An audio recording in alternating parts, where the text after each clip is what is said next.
Dude. Man.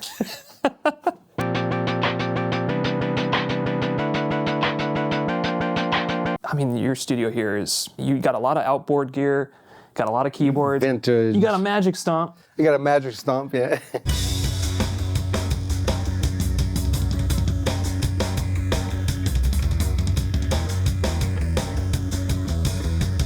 You got a DX7. The original DX7 that I used on the road with Allan. No way, that's it?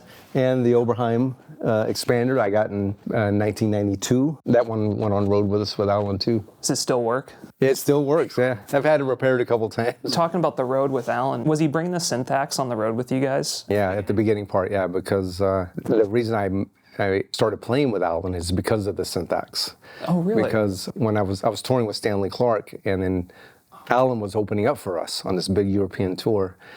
And so this was around the time I think he did a Tavacron. He had just started playing the syntax during that time.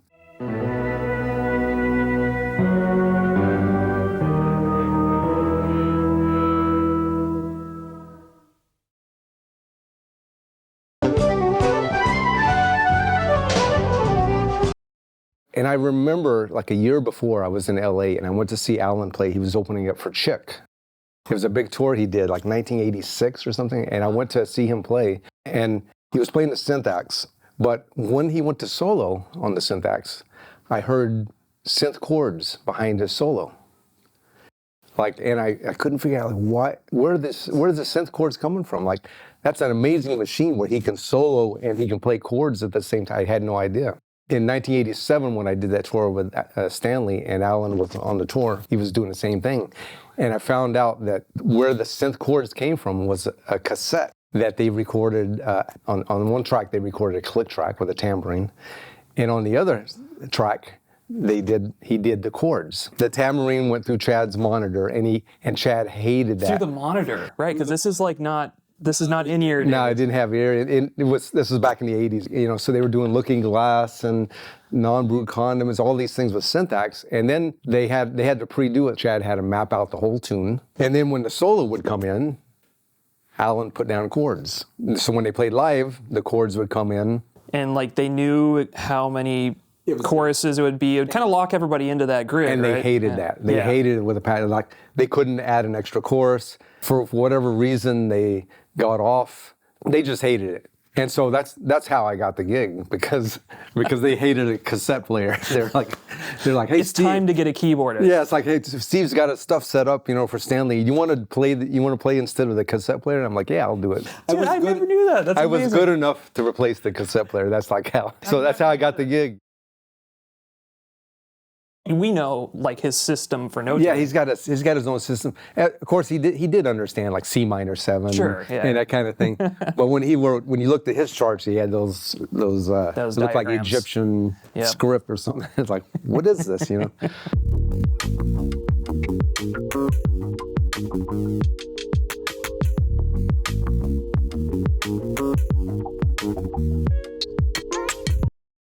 He goes, and he say, it's just a bunch of X's and circles. He goes, I'm not smart like you educated guys. Because he knew I went to Berklee. He used to kid me about that. I'm like, but and then most of the time though, he would just come over to my keyboards with a guitar, and he's like, these are the chords to this, and he'd play a voicing, and then I'd figure out what the voicing was, and then I'd write down a little cheat sheet. And so if you see my cheat sheets, they're really terrible. I did see your cheat sheets. Oh, you did? For those gigs.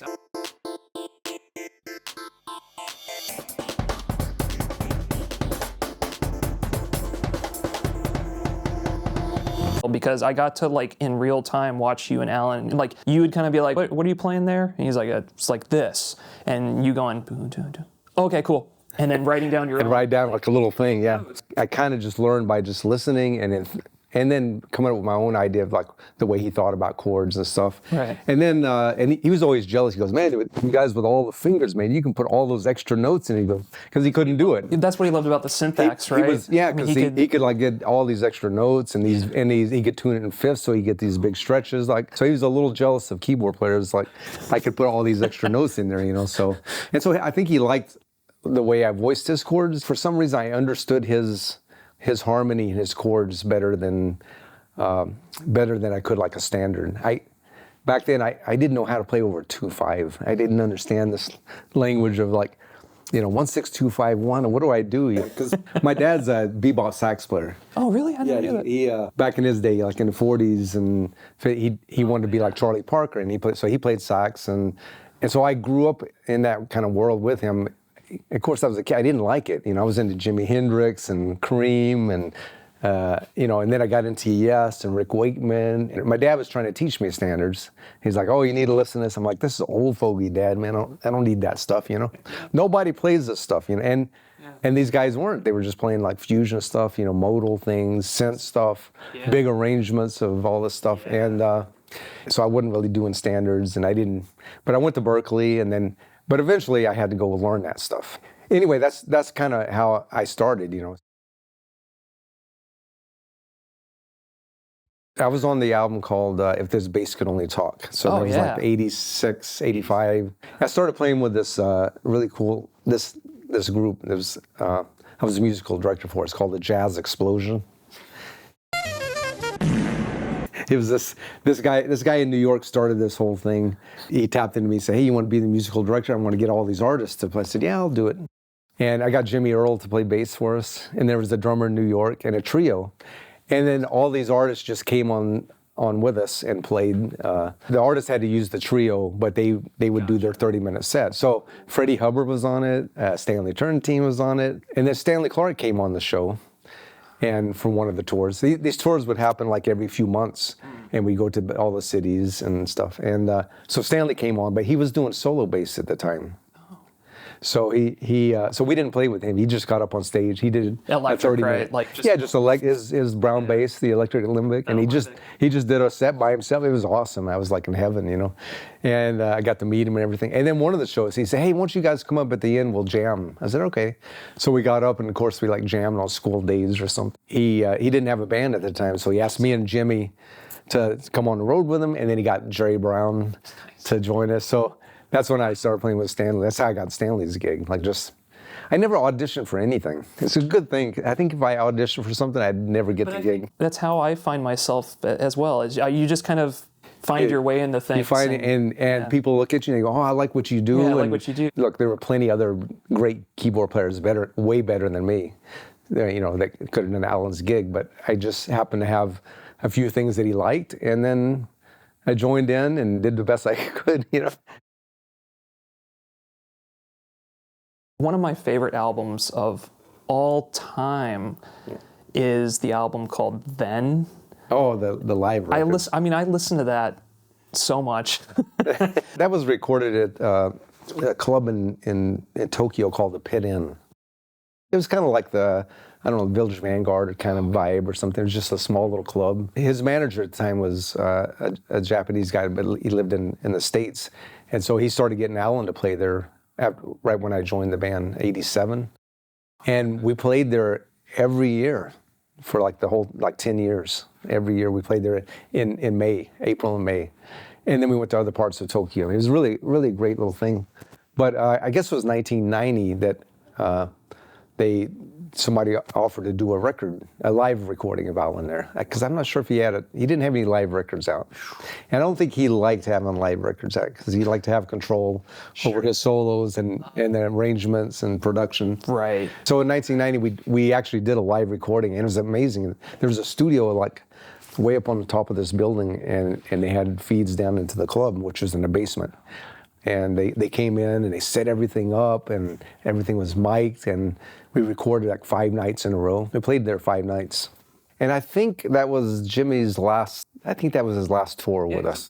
Something like that, because after that, I think he did James Taylor's, he went to become James Taylor's bass player. But having a live record with Allan, that time I was really excited about it. I was like, wow, this is so cool, And the fact that we played 5 nights in a row and recorded all the nights, I'm like, okay, there's something we can find that we sounded good with, But what happened was, I remember we were listening to the sort of rough mixes together, like in Allan's hotel room, and he just listened to it. He goes, "Well, this will never see the light of day." It's what he did. When he gets an emotion about a certain moment, then it gets fixed in. And it's like, wow. And so whatever it is he didn't like, I think it's mostly, he's not too keen about his own playing at the moment. Of course, the rest of us are like it's not even, it's past perfection. It's like godly, you know. He is who he is, you know. And so it didn't come out. And then it wasn't until the 2000s when I heard it, and I was out of the band by that time, but I just heard this rumor that a live record was coming out with me on it. I said, I don't think it's me on it, must be somebody else. And they said, no, a live record's coming out with you on it. And then I talked to Allan, I'm like, is there a live record coming? He goes, oh, I didn't tell you, but we're mixing the Tokyo Pit Inn record. I'm like, oh, wow. Yeah, like how did you feel about... I was terrified because I hadn't heard it in 15 years, and I'm like, and I didn't have any choice in picking my stuff, you know. I mean, I trusted Allan, but I'm like, what did I play back then? I was like, you know, I was a kid, and I was like, you know, I'm playing better now. Let's redo it. 15 years later, why do you think Allan finally kind of came back around to release it? Yeah. Well, I'm not sure that. I think the story is. So we used to do these things called zones. Yeah. If you see zones on there, played this one gig, and then the crowd went nuts, and we went and played encore. So we played like some other tune, and we played another encore, and then they wanted us back. We had to play a third encore, and we had no more tunes. No more tunes. No more tunes. So Alan was like, "Well, let's just improvise something," you know. Like, okay, so Gary would noodle, and I would play something, and Allan, and then it kind of turned into a thing we did after that. Like we'd always do a zone. Yeah. And it's funny, people would say like, "Hey, what album is that tune on?" You know, the Zone. And we're like, "Let's know album." So we did a bunch of zones during that week, and I think the story is Gary wanted to ask Allan if he could use some of them. Gary was going to start putting out some things, and since it wasn't coming out, Gary said, "Hey, can I use some of the zones we did?" You know, and they pulled them back out, and Allan's like, you know how that is with musicians. You give it time, you're like, "Oh, I didn't play so bad," you know. Probably listening back, going, "Oh, that sounds awesome." We played pretty good actually back then. If you just listen to his albums, you don't really capture what Allan's about. You have to see him live. You have to hear the live stuff, because he just goes for it, and it's like... That version of Non-Brewed Condiment, there's not really that much out there in terms of him playing it on a normal guitar, not the syntax. And that version on that album, I mean, it's unbelievable. It's just crazy, yeah. But we've been on the road for 6 weeks, and we played 6 nights out of the week. Back then, I didn't think about it. We just set up and we play. And but we knew, and Jimmy mentions it would, like, something was special would happen every night, you know, just be, and we knew that whoever's going to be the audience that night, they're going to hear something incredible, you know. But every night we just did a new thing, and we just played. But now I think about it, I'm like, I can't believe every night we did that. We all tried to do new things or different things, or the way I describe it is I just get a race, just a Blake sling, and then we're going to start, and especially with Gary, every night he would do something different anyway. Him and Jimmy, when I think of chemistry between bass and drums and like communication, Jimmy is literally there at every moment, supporting it. And leading it sometimes. And then Gary is just a force of nature, man. Yeah. Is that the tour where he had a Speedo on? Oh, yeah. It could have been. He started doing that because... there's photos, there's video, it's all, you know. He's out there. It's out there. He had socks, tennis shoes, and a Speedo. Because he's just ripping... I mean, at least he had a decent physique to, like, he could do it, you know. You wouldn't want to see me or Schoolie in Speedo, so we didn't do that. But the reason he did that is because, you know, we were on the road for 6 weeks, and drummers, like, they just always working. It was just sweating. It just happened one night. We didn't know. We came out of the dressing room, and then we got on stage, and then Gary comes out, and then he's in a Speedo. No shirt, no, just socks, and then he's in a Speedo. Schoolie, he is highly influential to all my bass heroes. Yeah. You know, like Matthew Garrison, who I studied with. You know, I was just talking to somebody about Schoolie the other day, because I saw Schoolie here in Boston in the 80s. He came, you know, to school in Berklee in the 80s. I didn't know him at the time, but I remember seeing him in different clubs in Boston, and he was this Nordic guy, like with this white Fender bass, or Yamaha bass, I think it was, and long blonde hair, and just ripping the bass like I'd never seen before, you know, just this incredible, all kinds of stuff that I never saw bass players do, you know. And then when Allan needed a bass player, Allan said, "Hey, do you know anybody?" I said, I saw this guy in Boston once. I don't know who it is. I didn't know his name. And I said, like, let me see if I can find them, and then I think you would dig them, you know. And so I asked around. I said, who was that guy in Boston, that Nordic-looking guy, you know? And he goes, oh, Schooley's from Iceland. I'm like, oh yeah, where is he? And they said, oh, he's in New York now. So I looked him up, and I called him, and I said, hey, Allan's looking for a bass player, and would you want to come audition and do it? And I said, I don't even know if you know the music or if you like it. Anything. He goes, oh, I'm a huge fan. I know all that stuff. And we flew out to LA and we played with Chad the first thing, and then Allan loved him from the beginning. Oh. Like, this is great. But you know, I was thinking cool. about school, and he was one of the first guys that were doing this kind of bass playing. Yeah. So there was absolutely. Because Stanley and Jocko didn't play like that, right? They had their kind of thing. But then there was Jeff Berlin. Yes. He had this kind of thing. Yep. And then there was Patitucci. Yeah, right. And he had this thing.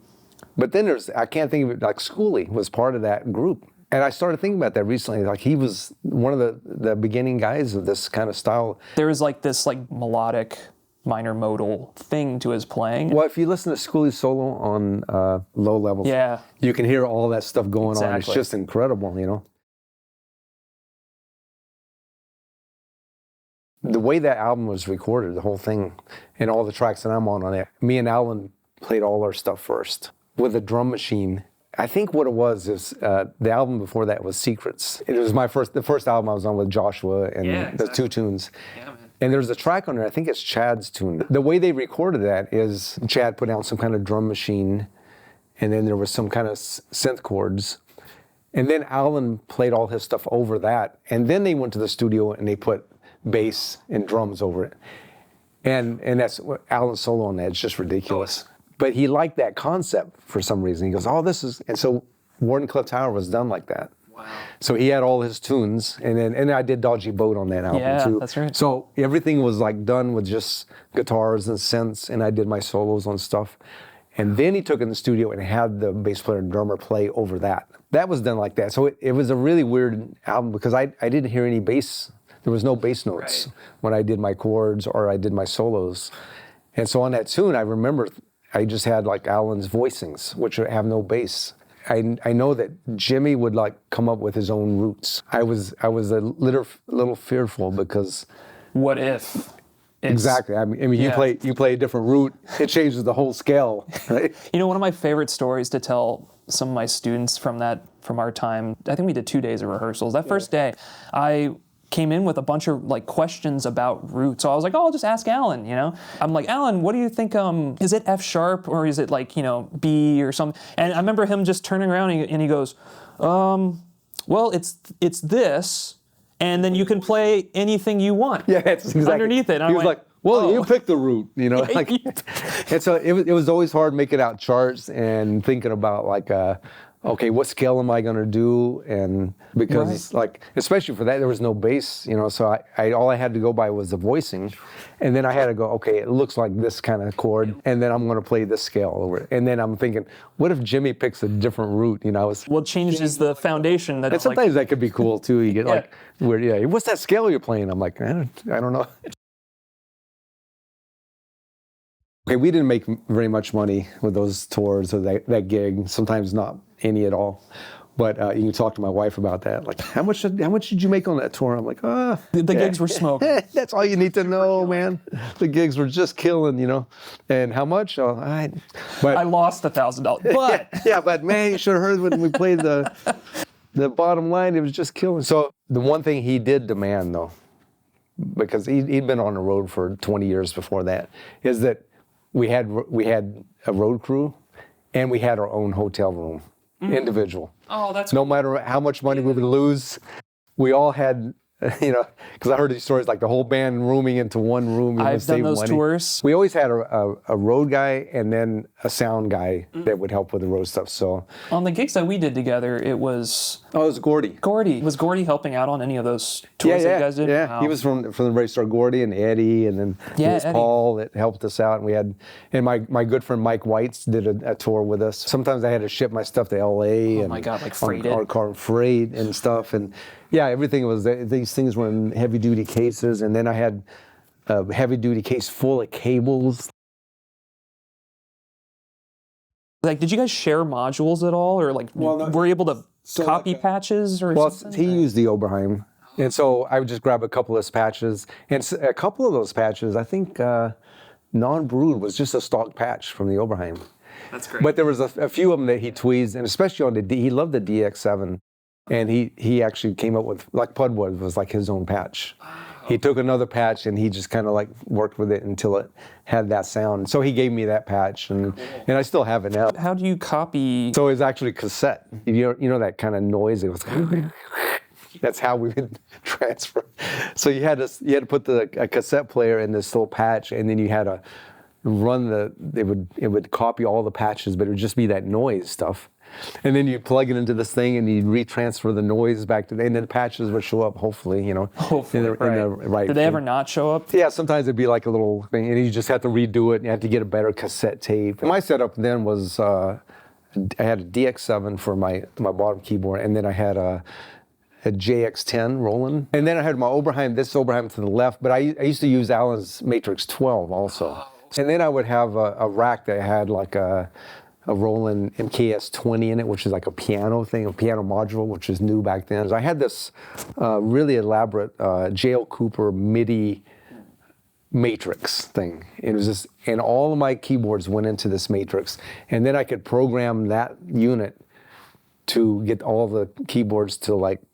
Oh man, like switch patches, and it would like. It was elaborate, and tons of MIDI cables back and forth, and everything was a stereo and had a mixer. It was just nowadays I just have my Hackintosh, and then everything is built in there, and I USB plug in a keyboard, and it's like I'm good to go. You brought your Hackintosh, and you had just transferred a lot of the stuff. You had found your patches, or you had your patches, and you had transferred them over into FM8, from Native Instruments. Yeah. This goes way back. I was able to do SysX. If you had a SysX, it would transfer all your patches. And again, it was like, it's antiquated. But I found out that program will read SysX. So I took my DX7 sounds, I copied them onto the computer with this program I found to SysX, and then I could have FM8, the Native Instruments, read the SysX, and it was mostly correct. So like that Pudwood sound was. And you blew Allan's mind because you're like, Allan, check this out. Like I have, check it out. Yeah. Like, and even it's Allan all was in like, my computer. Yeah. Holy shit, man! It's like, it's from the computer. It's the sound. It was just so cool. This new music I'm writing, like for this new record that I'm working on, it's not out yet, but and you're on, dude. Thank you, man. It's like, super killing. The way you solo through changes is like it's incredible. I don't know too much about your history, but I'm like, like when you played on First Creation, that solo at the end. You know what Randy Roos told me? He goes, and he may be embarrassed by this, but he goes, man, that's the best bass solo. I said, on the record? And he goes, no, the best bass solo ever. That's really funny.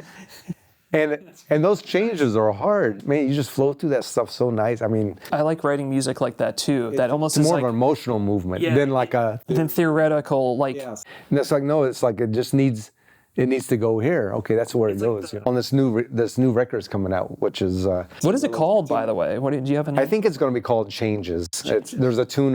One of the tunes that was just me with synths.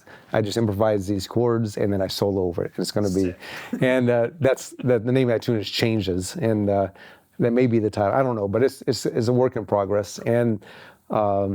You're on a couple of tracks, and proud to be on it. Thank you. Jimmy's on it, and Chad and Gary, and then Tim's gonna to his part. So in fact, I just got him the stem, so he's gonna do it. So hopefully it'll be out in a little bit. It's amazing. Well, man, this has been awesome. Man, it's too cool, man. Like, I have a question for you. Like, this is your first podcast, right? Yeah, first one. Okay, tell me like how you started this, how you wanted to get into this.